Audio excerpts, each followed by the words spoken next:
Yes, it still holds up. Yes, indeed. It really does hold up. But not only that, internet viewer, you are getting more than what you clicked on. You're going to get way more. You're going to get explanation. You're going to get context on, as a Gen Zer, what is my experience to this, and what are my recommendations to the other Gen Zers. And I'm assuming most of you are Gen Z because most of you boomers don't know how to use your telephone. I'm just kidding. You do. You invented the telephone, you boomers. Boomer. See, that's a mean word. Everyone's mean to each other. I don't know how I feel about that. You use words because it's funny. When you're being funny, okay. But everyone's like, the boomers screwed me over. It's like, who cares? And, what do you mean? The boomers? The whole generation screwed you over? Whether you're a longtime rocker who wants to know what Gen Z thinks about rock, or a new Gen Z rocker looking for good tunes, good rock music to listen to, you want some recommendations, you want some insights, some advice, so you can get a deeper appreciation for what you're listening to, then you're in the right place. If you're either of those two target audiences, you're in the right place right now. Today we're going to break down what's up with Arctic Monkeys' first album. But first, once again, Arctic blast this into your friend's inbox. Send them this video, your friend who has bad music taste or is curious to see what the kids are saying these days. Send it to their, you have 5 seconds. 5, 4, 3, 2, 1. Did you do it? Did you do it? Really? Oh, dude, thank you. Thank you. Yeah, because if I do like 200 views on average in the first 30 days on all these videos, I can do this full time. And I'll be annoying you. No, I'll be bringing back rock. That's my goal. My goal is to bring back rock. It's to do all these videos. It's to interview bands. I started a company called New Rock Dynasty, which basically gives bands a homepage. But as we build it out, it's going to give people discounts at shows. But it makes a dedicated website for rock fans and rock bands to network. Like if you're a band and you need a new member, you need a new bassist, you need a new whoever, you want to find people to start a band within your city, you post a wanted ad on there instead of having to post like a shitty like thing on your Instagram that you just did in the Notes app. You make a post on there, you can throw it in the link tree, that you have in the link in your bio, or you can just make it the one link in your bio on Instagram or whatever. And then, or you can just text people the link, right? But also, yeah, it's just for bands to like promote shows as well. You can add your shows to the calendar. It's like $25 a month. Yeah, and as we build it out, we're going to have discounts at all of your local stores for rock music things and your online rock music stores. But first, we're here. I'm going to talk about music. I'm doing this so that I can clip this into a ticky-tack. I can make a ticky-tack. This ticky-tack of me dressed as Scooby-Doo is going to go mega sigma viral. We're going to see if we can fix with our hair as we talk about going Scooby-Doo mega super viral. So I went to the hairdresser. She was Ukrainian. She was Ukrainian and Jewish, and she said to me, she said, what do you want hair? And I go, do this. You might be wondering, pause this thing, go see what I was looking at on my phone. But I showed her merely a photo of myself, Ryan Gosling. You might think, what's up with that? You're not Ryan Gosling. Which, is a good point, but to that I kind of reply, but like, I am though. Like, I kind of am Ryan Gosling, so you don't realize it because your brain can't hold up. It can't hold up. But I kind of am Ryan Gosling. real quick, before we get back to rock music, we need to do a fit check.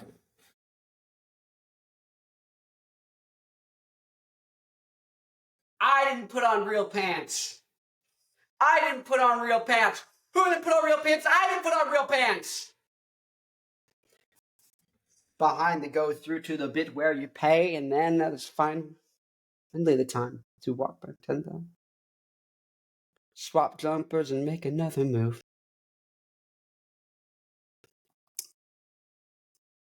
If you go listen to Black Licorice, my band, the first 4 songs, I'm pretty much just like, what would Arctic Monkeys do? And I try and do that. No, Tell It To Me, I said, what would the White Stripes do? And I was playing Black Math by the White Stripes. And then I said, what if I took it from the 5th fret on the guitar to the 3rd fret, and then we threw in a pause somewhere. Instead of singing Black Math, I just tried to sing my own thing. And then I got my song, Tell It To Me, which has been in the movie. We went to the red carpet premiere of that movie. It's called What's the Rush? Nick Brahms, What's the Rush? He was a skater who went to high school, probably a year younger than me, who was very competitive. So you wouldn't know that. No, but fun times and down the drain, I just said, how would Arctic Monkeys write a song off the first album? And then I did that. That was my thought process. I said, how would they do it? And I went and did it. Well, look at that. It's good lighting.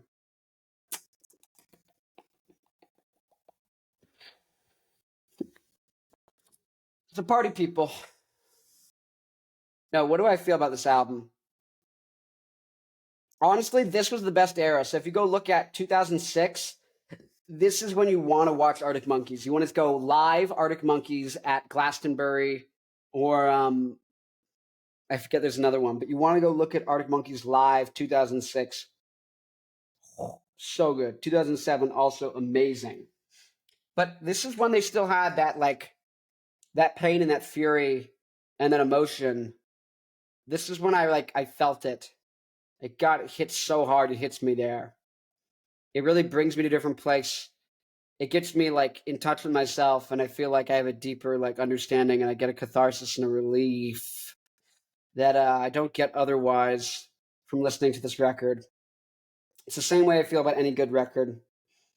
That's how I feel about the first 2 Royal Blood records. That's how I feel about the first Arctic Monkeys record, Elephant by the White Stripes.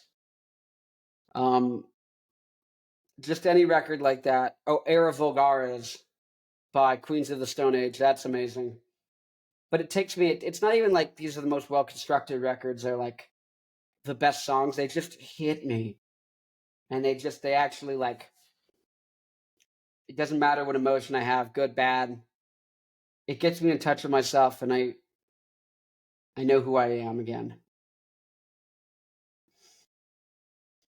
The B-sides for this record are amazing. I mean, I don't even know if they're B-sides, but all the songs they didn't release or they released around this on EPs. Cigarette smoker, I'm sorry, but we're all under. I didn't have anything that you wanted. Cigarette smoker Fiona is amazing. Amazing. It's really good, though. And who the flips Arctic Monkeys? Who the fuck's Arctic Monkeys is a really good song. That's a really good song. Oh, despair in the departure lounge is wanting her to be around at 3 with no signal and low battery. I felt that. Did I really feel it on AM when he goes, why'd you only call me when you're high? Or I want to be yours. I can't. Maybe when I'm rich and successful and happy and fulfilled and not angry, I don't think I'll ever not be an angry, feisty little man. I think no matter how big I get, in terms of my musculature, as a natty lifter and as a 21-year-old, I don't think there'll ever be a point where I don't have a healthy bit of anger and fury that keeps me driving, keeps me excited. But just, and when I say that, I even mean like a Jerry Seinfeld, like a George Costanza. Like, I mean a very like, what's the deal with airplane food? Oh, seriously? Oh, like you take the food off the plate and then you put it back on? Oh, like that Larry David kind of like curmudgeon Jew type thing. I don't think that'll ever leave me. So I think after the first two records, especially once you get to Suck It and See and beyond, I think Alex Turner just becomes Zen Buddha, and all that's coming out of him is purely because he's talented. But it just doesn't hit me. Like if I met Alex Turner today, 18 years after this record came out, I'm not meeting the guy who wrote these songs. I'm not meeting the guy who feels like me. I'm meeting like a Zenner Rick Rubin. Like I'm meeting a guy who's totally at peace with everything, who listens to like folk, indie music, and yeah, I feel like I'm perpetually angsty, and but also like hopeful, yet like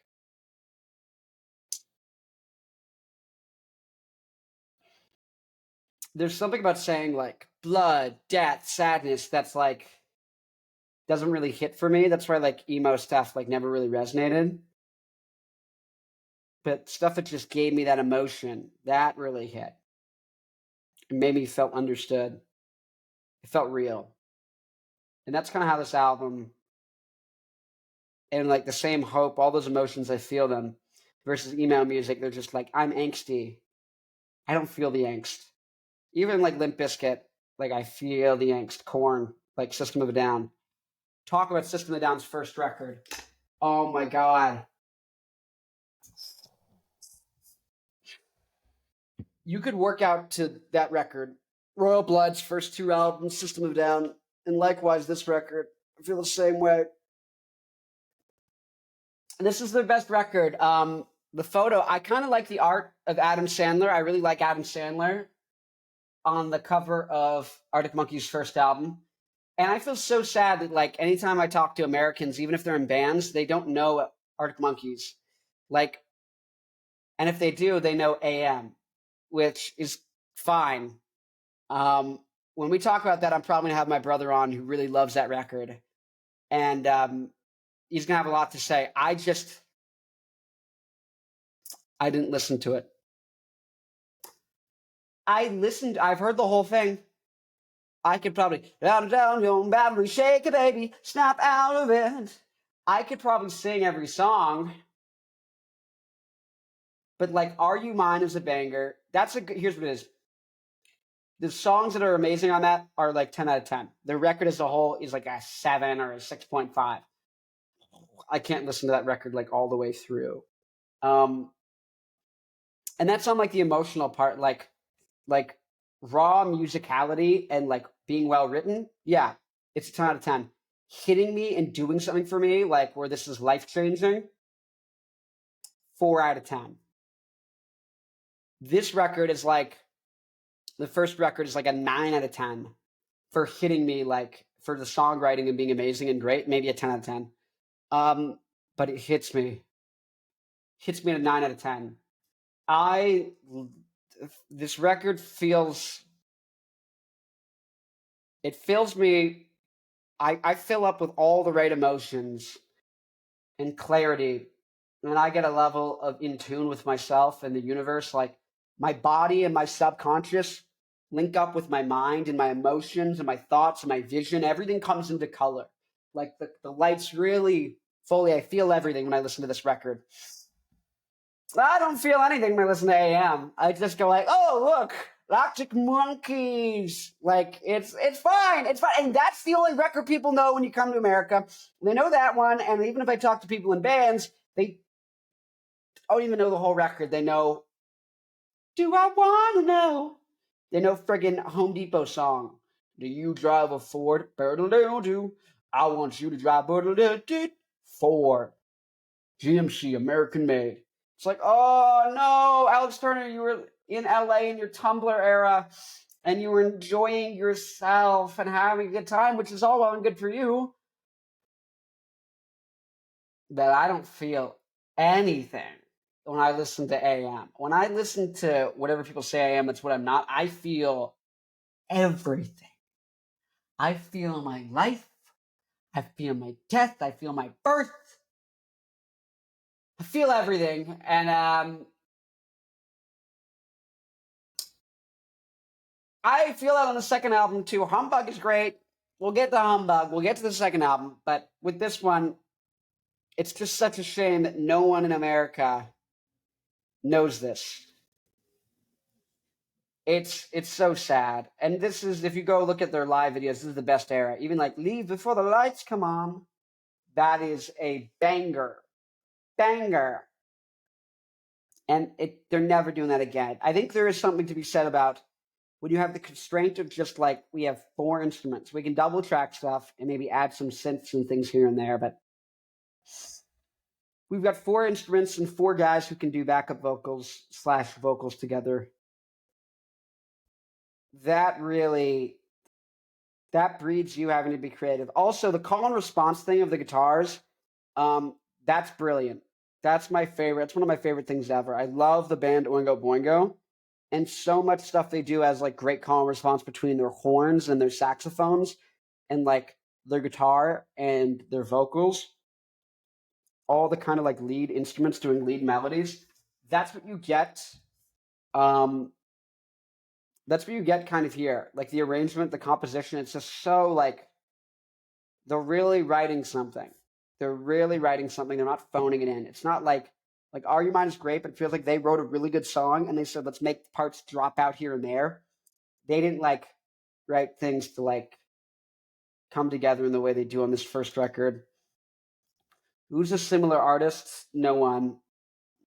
No one. I mean, everyone, but no one. What's the best song? Oh, what do I think people will think about this album? So I think boomers will go like, I guess it sounds like a British punk album. It's fine. I don't really care. That's what boomers will probably think. Gen Z will probably sit there and go like, yeah, well, like it's like a record. It's like a record. Gen Z is going to be like, oh, the AM band. Oh, the like you only come in your high people. Or they're gonna be like, oh my god, I love them, Alex Turner and like Miles Kane. Like I ship so hard, I ship it. Yas Queen. It's gonna be a Stan account with 18,000 friggin' emojis. Boomers are gonna be like, what's this? I don't understand what he's saying. He's British. What is this, a British 12-year-old like squealing? Where is the death metal guitar solo? What? This album has like no solos on it. Where are the ripping leads? And it's like, that's not the point. Look at that. There's a headphone box behind me. Headphones! That's what boomers are going to think. This is their best record. Whatever people say I am, that's what I'm not, is the Arctic Monkeys' best record. It's better than AM, by far. You could make a case for Favorite Worst Nightmare being better, but I would say the middle songs in that one are more mid, and the B-sides are like fine. This album has no mid, and the B-sides are 10 out of 10. The B-sides could have been a whole second album. That's how good this album is compared to everything else. There's a rare case where, not a rare case, but I found this often where you got a rock band and the first 2 records are so good, but then they feel like I need to do something new and like change the underlying like type of album we make. And that's where I get kind of sad. You know, even like I love like Humbug is great. It's a really good record, but like, dude, I really, really would have wished we got like another one of the first 2. It's the same way with Royal Blood. Same way. What's another band? The only band who I think has done this, where like first two records are one way, pretty much, you know, um, and then after a couple of records, they really like kind of swap it up and go. Each album is going to be a new version, like a new genre almost, a new mini genre, a new like type of iteration of like us writing an album. I think Queens of the Stone Age did that really well. And I think Primus, did that really well. I think Green Day later with like American Idiot, but like you're talking about Shenanigans, you're talking about Warning, you're talking about Dookie, like that all kind of fits pretty well. You take like one song from each album on here, I could make it not work as a playlist really easily. If you take one song from every Arctic Monkeys album, you could stack them together in a way very easily where this doesn't work. They don't sound like the same band. You could tell it's the same guy singing, kind of, but it wouldn't work. Arctic Monkeys are better than Led Zeppelin. Arctic Monkeys are better than Radiohead, easily. They're better than... Who are Arctic Monkeys better than? Let's really think about it. Oh, way better than Tame Impala. And I feel like there's this thing that happens with rock bands where they go from being like really rockin' to like being like slow and adult, and it's like, oh, like look at like Doyle von Frankenstein, the guitarist of the Misfits, right? He started playing with the Misfits, I think, in the 80s, right? Look at his record from 2013 when he's probably like a 40 or 50-year-old dude, right? First off, jacked to the gills. Come on. Like, if that guy's natty, he has Ronnie Coleman. He has insane genetics. If that guy's on stuff, probably not even that much. Like, probably a TRT, like, just a more of a, like, natty, but now hopping on because I'm old and my test levels might be leveling off a little bit. Like, but even then, like, that dude is jacked, but, like, go listen to, like, the guitar or just any of the stuff on that record, like, on his solo records. It's like, oh, wait a minute. You can get older and still change your sound and still be, like, rocking and heavy as hell and not slow down and not turn down the distortion and not just start using clean tones with reverb and bad corporate. Like, there's this belief that, like, you can either have high tempos, distortion, and, you know, and all this stuff, or you can have clean tones, and good melodies and unique chord progressions. It's like, no, you can have distortion, good chord progressions. I would say Oingo Boingo proves that. You can have things that are dissonant combined with things that are clean, combined with lots of interesting chords and choices and melodies, and it can all be catchy. You can do that the whole time.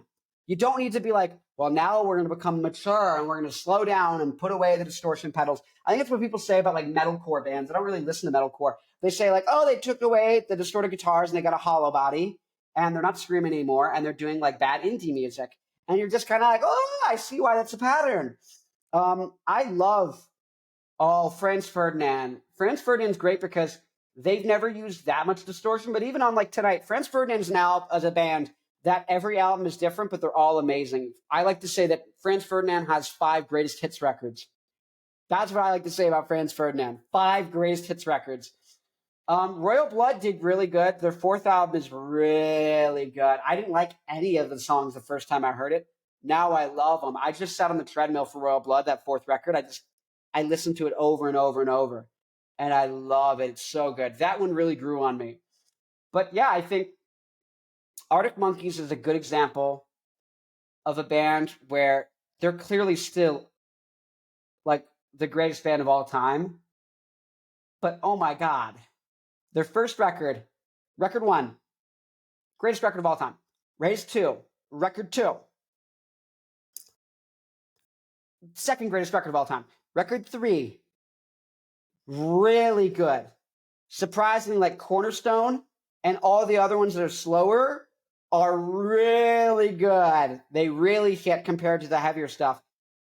Record 4, Suck It and See, like that is for Arctic Monkeys fans, but that is the beginning of the end, in my opinion. That's where it's like really leveling off. AM, they took everything they're doing on Suck It and See and they turned them like just into the most like neat kind of pop song form of that. And then Tranquility Base Hotel and Casino is like really good, but it's not the same band. If they would have just said this is a like side project, um, you know, like Foxborough Hot Tubs. Green Day did a record called Foxborough Hot Tubs, which was more like kind of garage rock rather than pop punk. Not a huge distinction in my opinion, but they did that in the middle of them being like Green Day. And it's the whole same lineup pretty much, except they were like, this is distinct, this is a different thing, has a different art direction, has a different vibe, and makes sense to put it over here. I think you could have stretched it that Tranquility Base Hotel and Casino fits in with the rest of the Arctic Monkeys catalog up to that point. Like, those changes were all like album to album different enough, but also still the same that you really could make the stretch from Second and C, right? AM, Tranquility Base Hotel and Casino. You could really say, okay, I get that like next 3 albums, like if you're looking at 3 album chunks, it's kind of what Queens of the Stone Age is doing lately. And I think it works for them because they go like Clockwork, Villains, and In Times New Roman. They really do all kind of feel like a new kind of era in the same way that the first like, or the 3 records before that, like Songs for the Deaf. You know, if you don't know about Queens of the Stone Age, this all still makes sense. But Songs for the Deaf, what is it? Oh my God. Lullabies to Paralyze and Era Vulgaris, all of those, like if you watch like live Era Vulgaris, like 2007 Queens of the Stone Age, 2004, 2005, 2006 Queens of the Stone Age, like you really see how you're like, oh, that all fits together as an era. And then if you watch like the new songs, you really understand like, okay, I Sat by the Ocean, My God is the Sun, really does like all that stuff in like Calypso. That stuff really fits in with a little bit like more of an artsy or art rock kind of like Bowie approach. But before that, it really is like, oh, like this is a hard rock, like kind of stanky, groovy band. But it's like super like, oh, it hits you right there like a friggin' Tim Burton movie. But after that, it gets into more like artsy, like good. This still rocks really hard. Like I think even like Times New Roman rocks harder than the other 2 in that bunch of 3, like the 3 latest. But it is a different era. And so the same way with Arctic Monkeys, I could see the first 3 records and the next 3 records, right? They all fit together in a way that you could fit in Tranquility Base Hotel and Casino with the Arctic Monkeys catalog and the discography, such that you're not having to like make it like its own separate thing, like the last Shadow Puppets album. First off, it didn't have Miles Kane, didn't have like a lot of strings on it, like the last Shadow Puppets album. But it does like, you could slide it in, but then boom, right off the cliff, The Car. I really tried to like The Car. They lost the plot on that record. That's not.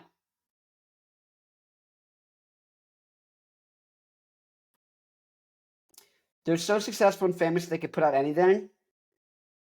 But if they don't immediately come back with a record that sounds something more like the first 2, I think that could be the like Arctic Monkeys has died and turned into an old rock band that had some really amazing records, but now just makes garbage. Because that's not anything like the other records. Like Tranquility Base Hotel and Casino, maybe you could say it has similar tempos and instrumentals and vocal style, but like that thing is full of hooks and so idiosyncratic. It's like a prog record. That's what it is. Tranquility Base Hotel and Casino is like the prog record that still you could say, yeah, it's Arctic Monkeys, but it's the one they did the prog record. The Car is just like bad music for cat ladies. Woo, burp! But I know they're too big and successful, but they should have had someone step in and go, guys, we're not doing that. That's not coming out as a U record. That could come off as a Alex Turner side project or come with a different name, but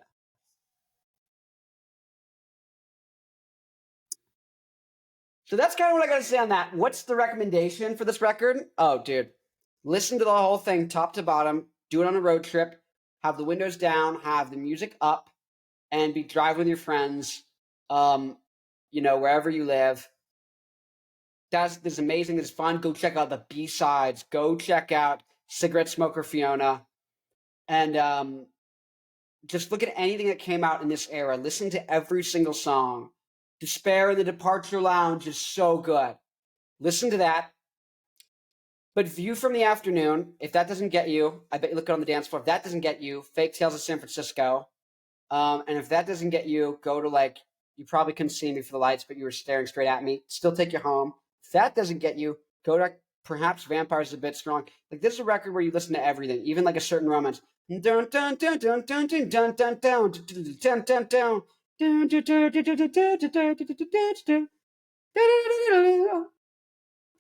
Really good. Really good. Listen to the whole album. Get a friend to listen to the album. That's the thing. Listen to the album. And if you're like, you're going to have to tell everyone you know. My buddy Jack from UCSD, I had listened to this album probably every day for 100 days in a row last year. So I was so tired of it. And then he came out to visit me in Arizona. And he was like, so we're going to listen to this album the whole 3-4 days I'm here. And I was like, I've overdosed. I'm so desensitized. It's like that kid, who would watch the ISIS beheading videos, and then he'd be like, come look at this, and you're like, whoa, no, thank you. I'm not going to you looking at your phone ever again. And but he's desensitized, so he doesn't get it. And so that's how when I first went to listen to Slipknot, that's how I felt. I was like, whoa, what the heck you got going on there? And then I was like, and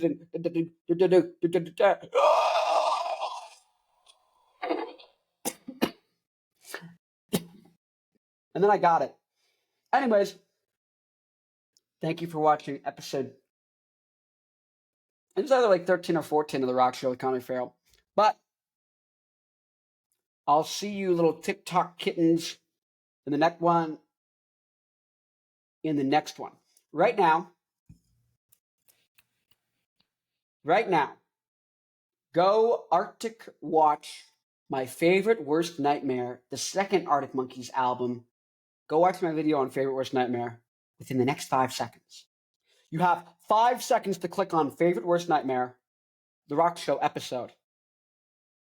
Does favorite worst nightmare still hold up? You know the answer because you watched the video. But go click the video because I might have a guest or I might have something else going on. I don't know. You don't know. You got to go click it. You've got 5 seconds. 5, 4, 3, 2, 1. Did you click it? Did you click it? Did you click it? You did? I'll see you there.